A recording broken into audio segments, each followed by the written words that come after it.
wabarakatuh. Perkenalkan, saya Aulia Rahmawati dengan NIM 2008662 dari Prodi Pendidikan Pancasila dan Kewarganegaraan.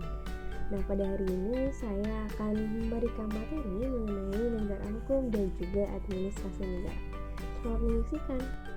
Oke, sebelum kita beranjak lebih jauh mengenai materi yang akan saya sampaikan pada hari ini, sebelumnya apa sih yang dimaksud dengan negara hukum? Negara hukum adalah negara yang dimana kebebasan kehendak yang dimana pembagian kekuasaan dibatasi oleh suatu kehendak hukum. Nah, jadi negara hukum ini adalah negara yang di dalamnya terdapat sebuah peraturan-peraturan yang dimana peraturan tersebut masih bersifat abstrak, yaitu memaksa dan juga memiliki sanksi yang tegas.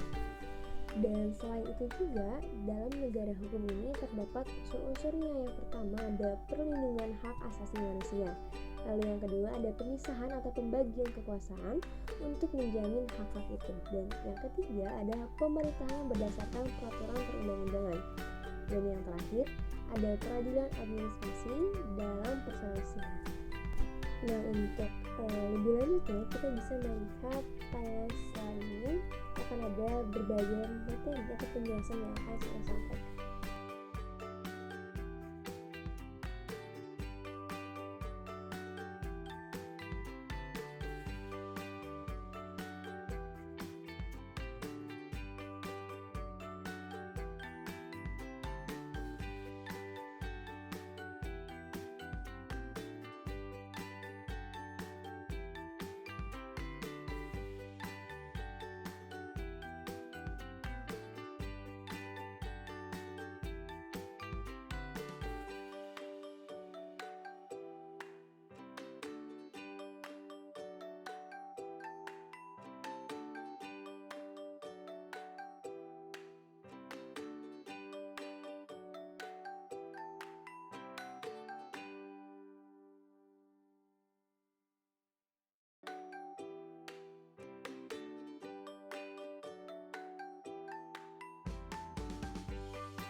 Seperti apa? Jujur ya, saya bicara dari dalam lubuk hati saya, oknum-oknum polisi yang baik itu, maksud saya polisi-polisi yang baik itu hanya cuma ada di TV aja sih. Coba mereka ada.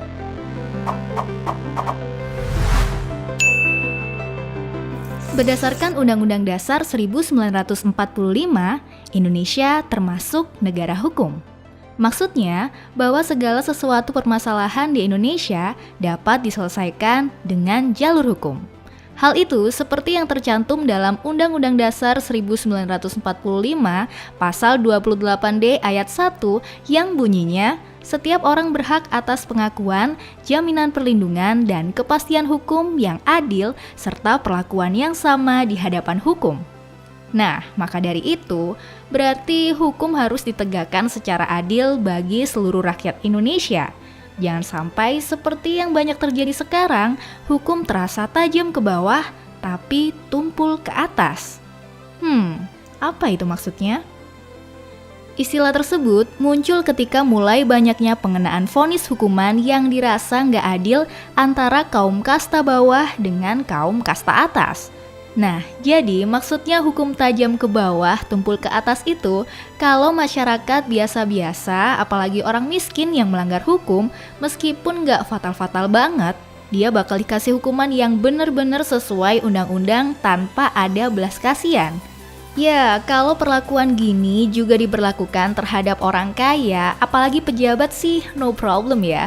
Masalahnya, giliran yang melanggar hukum itu orang kasta atas, apalagi pejabat, mereka tidak divonis hukuman yang setimpal.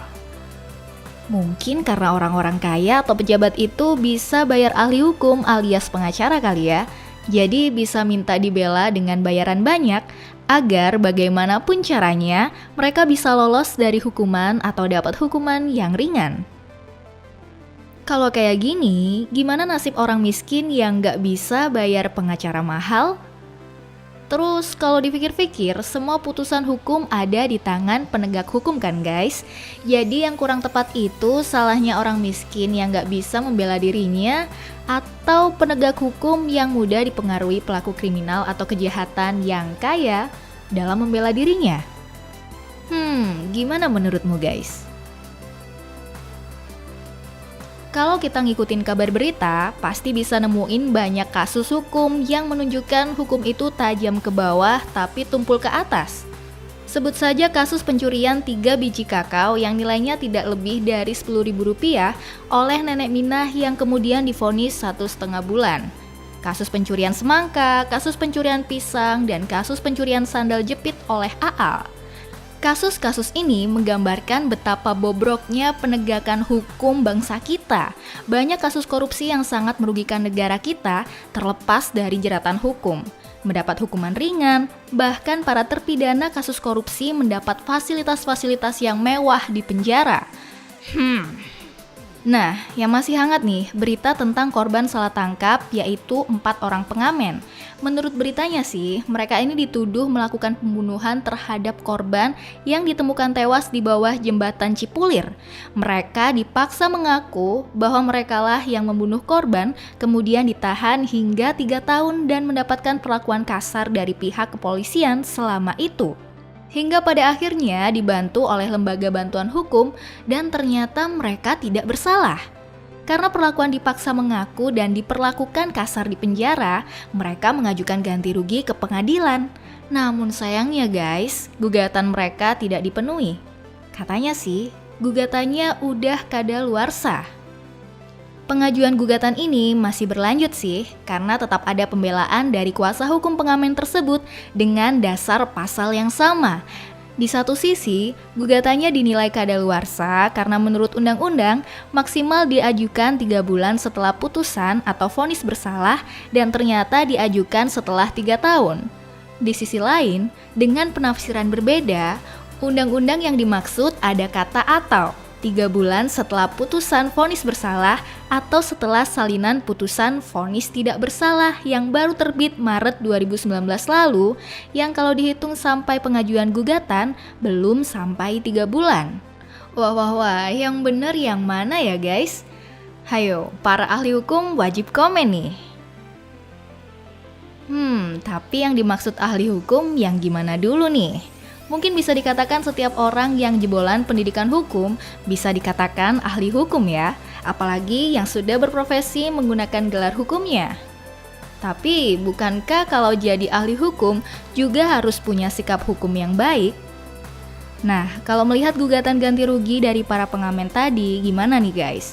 Yang sama-sama dikatakan ahli hukum saja sudah berbeda penafsiran pasal undang-undang hukum pidana dan jadi perdebatan sesama mereka. Kira-kira apakah kedua ahli hukum tersebut, yaitu hakim yang memutuskan gugatan dan pengacara mereka, bisa memiliki sikap hukum yang baik? Gimana nanti putusan akhirnya ya? Bagaimanapun, keputusan akhir tetap di palu sang hakim.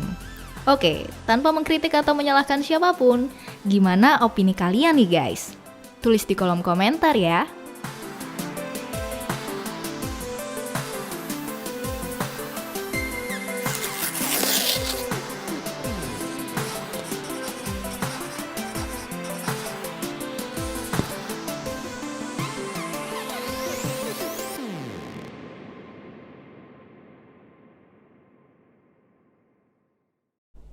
Baik, pembelajaran pada hari ini kita cukupkan sampai di sini. Terima kasih kepada rekan-rekan yang sudah menonton tayangan video ini.